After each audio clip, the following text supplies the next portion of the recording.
Hello dear colleagues and welcome to the Didactic Laboratory. My name is Feke and this channel it's for us who are interested in pedagogical research, in pedagogical application of said research, and some examples from my classroom how I, as an upper secondary English teacher in Sweden, work with planning, with implementing, and then following up my teaching and my lessons in order to improve my craft. During this video, we are going to be talking a bit about the extension of the constructive alignment methods that we've talked in previous videos, by also connecting them with assessment and looking at how I assess examples from my classes, but also to show you the alignment between these ideas. Welcome aboard.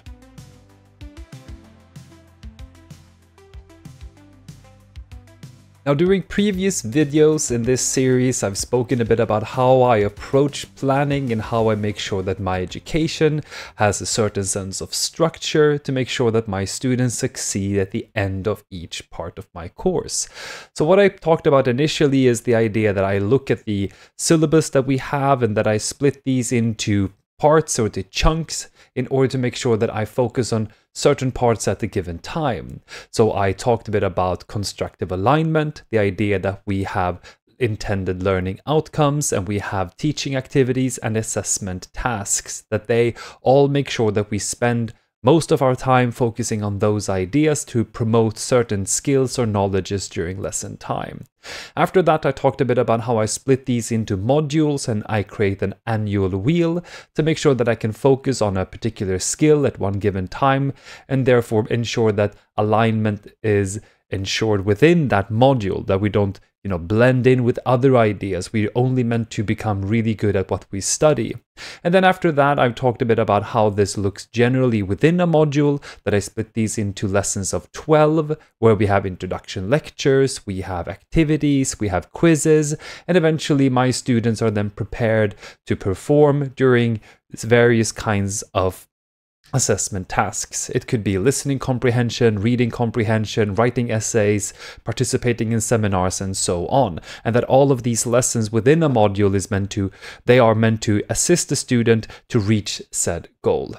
And then lastly, we spoke a bit about Bloom's taxonomy and solo taxonomy as a way to create a more tangible feeling to what my students are meant to do and how we progressively work with those ideas. Now, given those facts and given that we have that in our luggage, we're going to look at an example that my colleagues and I have developed together. I wanted to have a project that we could co-plan and we could co-teach and then co-assess last year. And specifically, we knew that with the updated curriculum 2025 here in Sweden, we wanted to make sure that we were prepared for any sort of changes. We looked at the curriculum changes and saw that one of the additions that were added specifically looked at sources. So students should be able to discern between a source that is trustworthy and a source that isn't. And also be able to use sources that they come in contact with in their own interaction and production. Meaning that a student could, for example, read an article, they could listen to a news item, they could then look at these and be taught methods to discern, is this trustworthy or not? So based on that, and also with the advent of generative AI, we felt that we need to teach our students to be critical when it comes to sources, to have this sort of critical point of view, and we created what we called Newsflash. The idea with Newsflash is that students are meant to, depending on what program they study, if they study natural sciences, if they study social sciences, a vocational program, or whatever it is, that based on that program, look at news sources, expose students to them, and to teach them how to be critical, and then teach students how to talk and discuss about these, and eventually, at the very end, that we want them to be able to show this during a test as well, where they bring their own source. So in this case, I'll show you a bit of an image here that illustrates how we thought about these ideas and what they would look like. These illustrations are the ones I use and I show my students, so in 4 steps. So what we want our students to do is to be able to listen to various kinds of sources. Now, we chose listening comprehension here since we want students to be able to practice listening, given that they will participate at the very end in a spoken conversation with another student. So they need to listen to what other people are talking about, and therefore we focused mainly on listening comprehension. And in my case, I teach students at the business program. So these students, they study when it comes to working in retail, for example, and to come in contact with material that might be related to retail. So that's what I specifically focused on. But we're not going to look that deeply into that right now, but rather we'll look at the ideas of alignment and assessment here. Now, after that, so after we've listened to various kinds of sources, after we have done that, we focus on discussion. So meaning that we have looked at news items, they could have been truthful or not, they could have been made with AI or not. We want to assess the trustworthiness. And here I spoke with the library at our school about methods when it comes to analyzing sources, and they taught me the method of using 3 W's. So what, where, and why. So to enable to make sure that my students have some sort of framework to build upon when they want to analyze the source, to give them a structure, to give them a solid foundation like that. And after that, I also want students to be able to become better at speaking. So not only do we study the idea of listening to these sources, the method, we also study vocabulary, we studied modal verbs as a kind of grammar, and then also practice speaking using these ideas. So what my students do is that they record themselves as they analyze various kinds of sources. They bring these sources with them to class, or they're giving sources from us, from a school, that we distribute, and the students then record themselves digitally. In our case, we use Flip as a part of Microsoft Teams. And why I do this is because as a teacher, I can find it incredibly difficult to give each student an equal amount of feedback. During lesson time, I would then need to go to each and every student and listen to what they're talking about and then give them feedback. I argue that if they record themselves, I can more easily sit later in my office and in a more detailed manner give them feedback to help them grow, in order to make sure that they employ that feedback in future speaking practices. We have several of these recording sessions. And then at the very end, my students are meant then to partake in a test that we called Newsflash.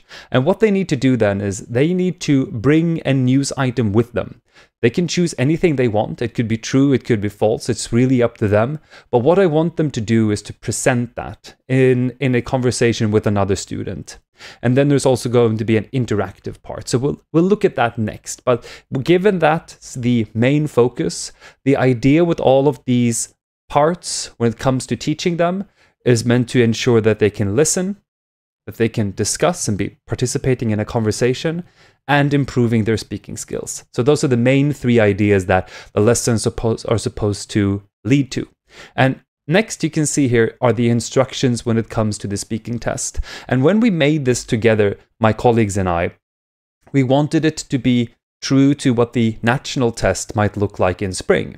And the reason for this is not simply to teach for the test. We didn't want to do that, but we wanted students to be able to be creative and free in terms of bringing their own source and talking about it.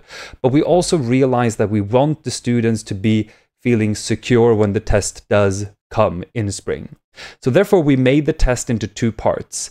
It's meant to take about 15-ish minutes, and there are 2 parts then. During part 1, the students must have been prepared. This is where they bring their news item, and they're expected to bring it with them. So it can either be a print of an online source, it could be a cutout from a physical newspaper or similar, and we want them to describe it, so to tell us about it, and then to explain if we can trust it or not, and motivate why. And this is related to the 3 W's I mentioned earlier.